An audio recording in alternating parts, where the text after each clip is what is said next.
किया। निश्चित रूप से हम में से बहुत सारे लोग गीता जी का रसास्वादन करते हैं, मनन करते हैं, चिंतन करते हैं, परंतु बहुत सारे लोगों ने गीता को ग्रंथ नाम सुना, रामायण के बारे में बहुत सुना, परंतु उनका अध्ययन नहीं किया था।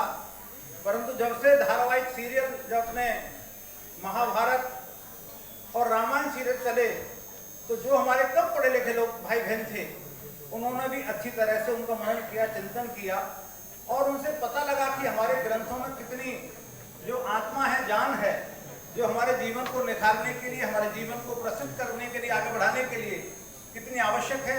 आप सब जानते हैं कि गीता जी ये मानव जाति के लिए, एक उत्थान के लिए, एक आध्यात्म के बढ़ने के लिए और अपने जीवन को सुखद आनंद बनाने के लिए ये महाग्रंथ है। और आप सब जानते हैं कि सब ग्रंथों में एक गीता ऐसा ग्रंथ है जिसमें भगवान ने अपनी वाणी को बोला और भगवान ने बताया कि हमें क्या करना चाहिए, क्या नहीं करना चाहिए।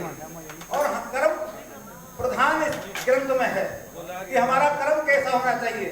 हमारे कर्म से हमारा जीवन का विस्तार होता है, हमारे कर्म से हमारे जीवन का उन्नति होती है, और हमारे कर्म करने से हमारी अवनति होती है, हमारा पतन होता है। हमारे कर्म कैसे होने चाहिए, हमारे कर्म श्रेष्ठ होने चाहिए, और मानव मात्र के लिए, मानव मात्र कल्याण के लिए हमारा जीवन अच्छा हो, सुखद हो, आनंदमय हो, उसके लिए हमें गीता का रसास्वादन करना चाहिए। और भगवान कहते हैं कि केवल कर्म करो, आप अच्छे कर्म करो, फल की चिंता मत करो, फल मैं दूंगा। निश्चित रूप से जो अच्छा करता है उसको अच्छा मिलता है, जो बुरा करता है उसको बुरा मिलता है, ये गीता कहती है। और भगवान ने तो ये कहा लास्ट में कि भाई जब किसी को कोई समझ में नहीं आ रही हो बात, तो वो कहते हैं कि आप मेरी शरण में आ जाओ, फिर मैं आपको उद्धार कर दूंगा।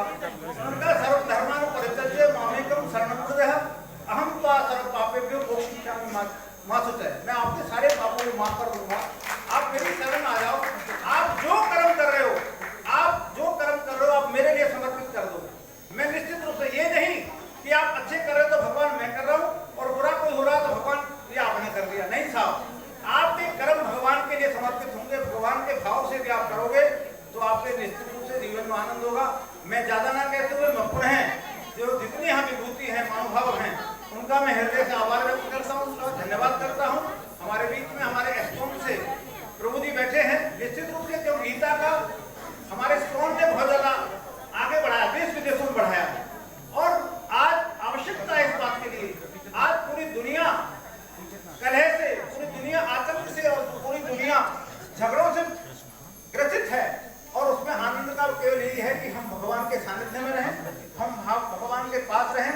क्योंकि सूर्य से कहने की आवश्यकता नहीं पड़ती कि हमें आप उष्णता दे दो, जल से कहने की आवश्यकता नहीं पड़ती मुझे शीतलता प्रदान हो जाए। ऐसे ही यदि हम भगवान के जितने निकट रहेंगे, हमें आनंद की अनुभूति होगी।